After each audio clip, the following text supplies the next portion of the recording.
नमस्कार, आप देख रहे हैं आज श्रृंखला और मैं हूं आपके साथ श्वेता सिंह। और आज हमारे साथ लव जिहाद को लेकर हो रहे जो मामले सामने आ रहे हैं, और हाल ही में हमने एक घटना देखी जिसमें किस तरीके से आफताब ने श्रद्धा के 35 टुकड़े करके फ्रिज में रख के 18 दिन उसको जंगलों में फेंका।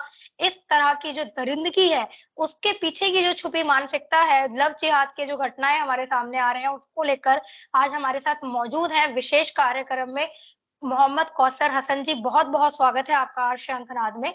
आपसे मैं ये जानना चाहूँगी कौसर जी, मुस्लिम लव जिहाद क्यों करते हैं? देखिए श्वेता जी, हमारे और आपके दरमियान कई कार्यक्रम हुए और हर कार्यक्रम में लगभग एक ही जुमला हमारा विशेष तौर से सामने आया, वो ये है ग़ज़वा-ए हिंद। ग़ज़वा-ए हिंद एक वो आंदोलन है जो विदेशी मुल्क भारत की भूमि को इस्लामी साम्राज्य में परिवर्तित करना चाहते हैं। उस ग़ज़वा-ए हिंद के एजेंडे के अंतर्गत ये सारी चीज़ें हो रही हैं। देखिए, कोई भी चीज़ होती है तो उसके पीछे कोई प्लानिंग होती है। एक घटना हो जाए, 2 घटना हो जाए तो वो एक आतंकवादी आपराधिक घटना होती है। लेकिन अगर कोई सुनियोजित कार्यक्रम अगर हो रहा है तो ज़ाहिर-सी बात है उसके पीछे एक बहुत बड़ी प्लानिंग होगी।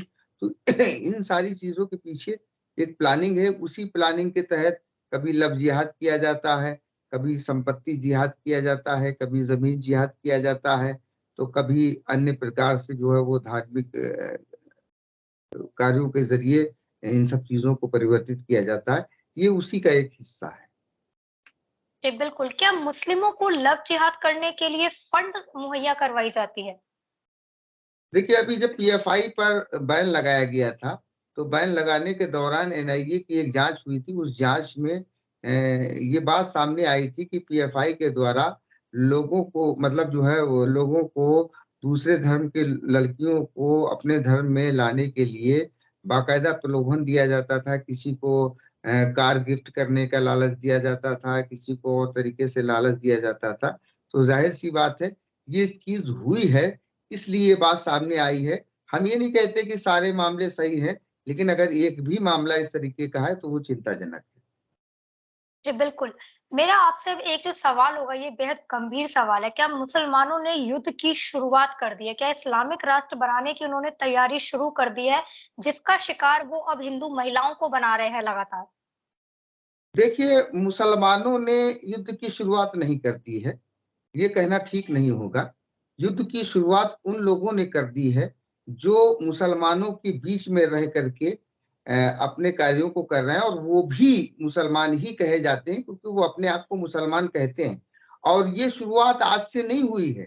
ये भारत को पाकिस्तान बनाने की शुरुआत 1947 में जब पाकिस्तान बना था, तब उन्होंने एक ही जुमला कहा था कि लड़ के लिया है पाकिस्तान, हँस के लेंगे हिंदुस्तान। और इसके बाद उन्होंने 1948 किया, 1965 किया, 1971 किया। 1971 में हमारे देश की वीर सेना ने पाकिस्तान के 2 टुकड़े करके रोज़-रोज़ के युद्ध को खत्म कर दिया। जब रोज़-रोज़ का युद्ध खत्म हुआ तो पाकिस्तान की कमर टूट गई, तब पाकिस्तान की सेना और पाकिस्तान की आईएसआई ने ये प्रण लिया था और ये ऐतिहासिक जुमले कहे थे जो रिकॉर्ड में दर्ज हैं, कोई हवा-हवाई बात नहीं है। उन्होंने कहा था कि हम भारत को इतने ज़ख्म देंगे कि भारत के हर हिस्से से खून रिसेगा।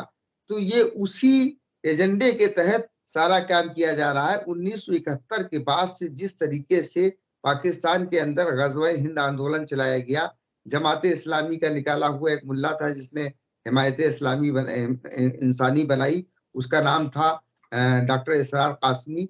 डॉक्टर इसरार कासमी के ज़रिए 1971 से लेकर के 2010 तक जब तक वो मरा नहीं, उसने पूरे पाकिस्तान में ग़ज़वा-ए-हिंद का आंदोलन को चलाया और उसके मरने से पहले ही पाकिस्तान की सेना के द्वारा एक नया प्रोजेक्ट लाया गया। उस प्रोजेक्ट में उन्होंने 1980 के दशक में दावत-ए-इस्लामी बनाई और दावत-ए-इस्लामी के ज़रिए मुसलमानों की जो बरेलवी सेक्ट है, उस बरेलवी सेक्ट के अंदर इन चीज़ों को लेकर के आए। तो वही ग़ज़वा-ए-हिंद की प्लानिंग है और उसी प्लानिंग के तहत वो सैनिक तैयार किए जा रहे हैं और भारत में भी अब इसका वायरस चला आया है। 1947 से लेकर के 2020 तक भारत में किसी भी मुल्ला, किसी भी मौलवी ने किसी भी पंथ का हो, किसी भी फिरके का हो, चाहे बरेलवी हो, चाहे देवबंदी हो, चाहे कादियानी हो, चाहे अहली हदीस हो, चाहे सलाफी हो, उसने गज़वे हिंद के सेक्ट को नहीं माना था। बरेलवी पंथ का एक मुल्ला है जिसका नाम सलमान अजहरी है, और जो बंबई में रहता है, उस सलमान अजहरी ने ये कहा कि गज़वे हिंद है और वो होगा, और बाकायदा वो इसके लिए तो सिपाहियों की भर्ती कर रहा है।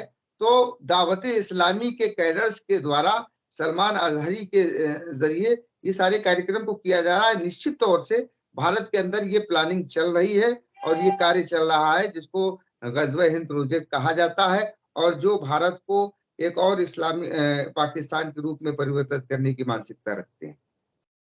जी, मुस्लिम अमानवीय कृत्य क्यों करते हैं? अभी जो हमने दरिंदगी देखी या फिर अंकिता वाले केस में हमने देखा किस तरीके से शाहरुख ने मार दिया, तो ये इस तरह के जो कृत्य हैं, अमानवीय कृत्य मुस्लिम क्यों करते हैं?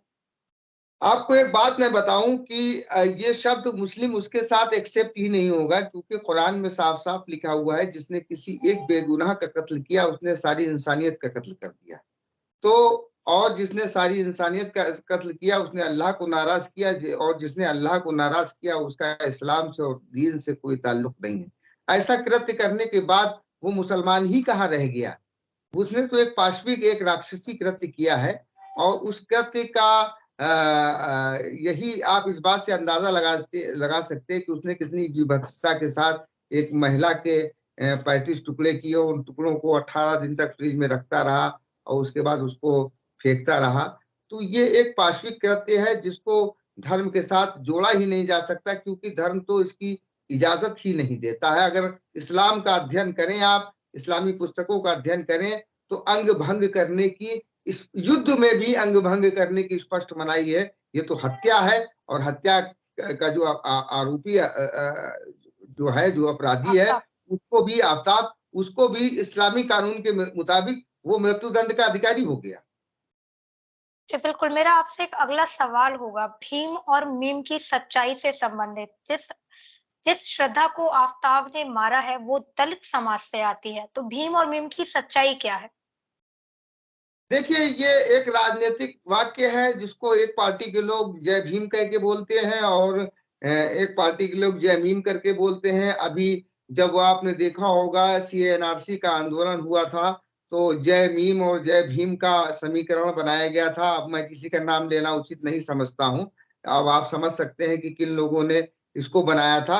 देखिए, ये अवसरवादी लोग हैं कि कहीं जब ये मुसलमानों पर अत्याचार होता है तो वो उसको दूसरे हिसाब से लेते हैं, और उसमें दलित मुस्लिम एकता की बात करते हैं। लेकिन जब दलितों के साथ, ये कोई पहली घटना नहीं है जो ऐसा हुआ हो, आफ्ताब के द्वारा की गई है।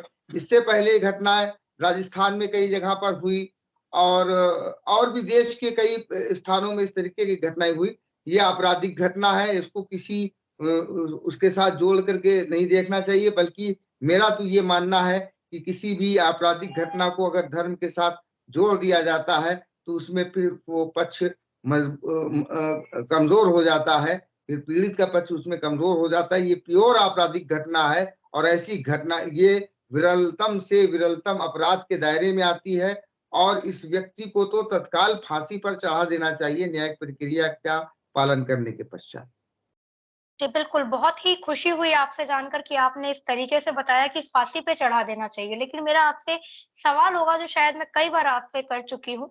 मुस्लिम समाज ऐसे लोगों को जो आते मुस्लिम समुदाय से ही हैं, भले ही अब आप जो कह रहे हैं कि जो इस तरह की हरकत करता है, आपके जो उसमें लिखा गया है तो वो अब नहीं रहा, लेकिन आते वो इसी समुदाय से हैं, तो क्यों मुस्लिम समाज ऐसे लोगों का पूर्ण बहिष्कार नहीं करते हैं? क्यों खुलकर आवाज़ नहीं उठाते हैं ताकि इस तरह की जो घटनाएँ हो रही हैं या उनके समाज में जो ऐसे लोग पनप रहे हैं, वो उन पे काबू पाया जा सके?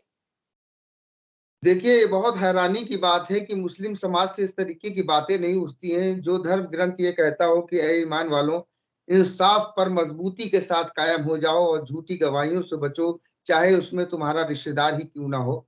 और एक हदीस और मिलती है कि नबी करीम सल्लल्लाहु अलैहि वसल्लम के सामने एक मामला आया, उसमें एक महिला, उनका नाम फातिमा था, तो उन्होंने किसी मामले में अपराध किया था, तो उनको दंड किया गया।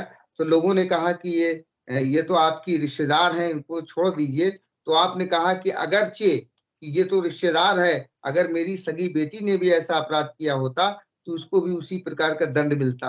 ये इस्लाम है।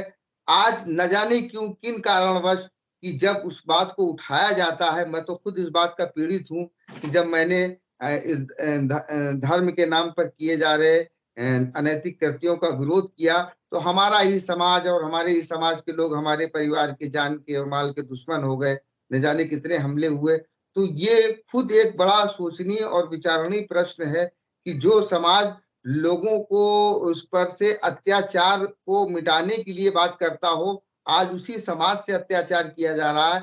ये बड़ी चिंता की बात है। लेकिन इसके पीछे भी एक बड़ा ठोस कारण है, और वो ठोस कारण ये है कि जो हमारे समाज के धर्माधिकारी हैं, जिनको ये करना चाहिए था कि समाज को दिशा और दशा देते, वो लोग खुद जो है इस तरीके के कार्यों में, अनैतिक कार्यों में मुलव्विस हैं।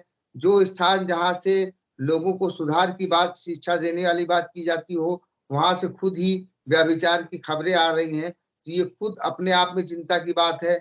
अब ये वो समय है कि मुस्लिम समाज के सारे धर्माचार्यों को आगे आकर के मुसलमानों के नाम पर जो भी अनर्गल क्रियाकलाप किए जा रहे हैं, इनका विरोध किया जाना चाहिए, और उनको स्पष्ट शब्दों में अभी 2017 में 2016 में दिल्ली में सूफी सम्मेलन हुआ था। उस सूफी सम्मेलन में आतंकवाद के खिलाफ 1000 पेज का फतवा दिया गया था। वैसी पहल आज तक नहीं हुई। आवश्यकता है कि जिस तरीके का वो सूफी सम्मेलन किया गया, लोगों को जागरूक करने की बात की गई, उस तरीके के सम्मेलन राष्ट्रीय स्तर पर, प्रदेश स्तर पर, जिला स्तर पर, ग्राम स्तर पर, हर स्तर पर उस तरीके के सम्मेलन होने चाहिए। और चरमपंथ को किसी भी स्थिति में हो, किसी भी हाल में हो, उस पर अंकुश लगनी चाहिए, उस पर रोक लगनी चाहिए। इस देश में मैं तो बराबर कहता चला आया हूँ कि जिस तरीके से ये बातें हो रही हैं, फतवावादी संस्कृति और फतवावादी व्यवस्था चल रही है, ये देश संविधान से चलता है और संविधान से ही चलना चाहिए, ना कि इन अनर्गल फतवों से। जी, बिल्कुल। मेरा आपसे एक आखिरी सवाल होगा, जिहाद क्यों किया जाता है और जिहाद क्या होता है? देखिए, जिहाद एक पवित्र उद्देश्य के लिए किया जाता है, जिसकी सीमाएं हैं। देखिए, हर धर्म में युद्ध शास्त्र होता है, हर धर्म में युद्ध के नियम होते हैं। उसी इस्लाम भी अन्य धर्मों की तरह एक धर्म है, उसमें भी युद्ध के विषय में बताया है, युद्ध नीति के विषय में बताया गया। जिहाद कब होता है, क्यों होता है, किस लिए होता है? जिहाद अत्याचार के खिलाफ है। और सबसे बड़ी बात है कि जिहाद के 2 रूप हैं। एक तो वो जिहाद है जो दूसरों को के ऊपर किया जाता है, और एक वो जिहाद है जो स्वयं अपने ऊपर किया जाता है। कुरान में अल्लाह फरमा रहा है, जिहादन कबीरा, जिहाद अकबर जिसे कहा जाता है, यानी जो सबसे बड़ा जिहाद है, वो जिहाद अकबर क्या है? वो अपनी इच्छाओं पर नियंत्रण करने के लिए जिहाद को बताया गया है, ना कि इस तरीके से। जिहाद का तो ये नियम है कि जिहाद के बारे में ये फरमाया गया है कि जब जिहाद हो तो ये ध्यान रखा जाए, किसी भी धर्म के धर्माधिकारी पर हमला न किया जाए, किसी भी स्त्री पर और बच्चे पर हमला न किया जाए, किसी भी वृद्ध पर और अशक्त पर, निशक्त पर हमला न किया जाए, और उस पर हमला न किया जाए जो आपकी शरण में आ जाए। और इस चीज का ध्यान रखा जाए कि खड़ी हुई फसल को नुकसान न पहुंचाया जाए। अगर आप जिहाद करने के लिए जा रहे हैं, रास्ते में जो है फसलों के खेत पड़ रहे हैं, तो आपको चाहे 100 किलोमीटर का रास्ता घूम करके जाना पड़े, आप उधर से जाइए, खड़ी फसलों को नुकसान मत पहुंचाइए। और जो तुमसे लड़ने के लिए आए, केवल उससे लड़ने का आदेश है। ये जिहाद नहीं है कि हम बम बांध करके किसी जगह पर कूद गए और किसी को मार दिया और खुद को मर गए और दूसरे को मार दिया। पहली बात तो ये। दूसरी बात ये कि भारत जैसे देश में जिहाद का कोई मामला ही नहीं बनता है, क्योंकि भारत ना तो दारुल इस्लाम है, ना तो दारुल हरब है। भारत दारुल अमन है, जहां पर सभी धर्मों को रहने की स्वतंत्रता है, आजादी है, और एक विधि का शासन है, जहां पर विधि अनुसार किसी भी धर्म और जाति, पंथ, समुदाय, भाषा, लिंग को किनारे रखते हुए सिर्फ और सिर्फ कानून के अनुसार शासन किया जाता है। तो भारत में तो जिहाद का कोई स्थान ही नहीं है, ना भारत में इस कॉन्सेप्ट के बारे में सोचा भी जा सकता है। और इस भारत में रह करके अगर कोई इस कॉन्सेप्ट के बारे में सोचता भी है अगर, और करना तो दूर की बात है, अगर सोचता भी है तो वो अपराध करता है। जी, बिल्कुल। बहुत-बहुत धन्यवाद कौशल जी, आपने बहुत ही बेबाकी के साथ सारे प्रश्नों के जवाब दिए। हमारे सभी जनता से, सभी दर्शकों से मेरा निवेदन है कि इस वीडियो को हमारे सभी दर्शकों का देखते रहिए आज श्रृंखला।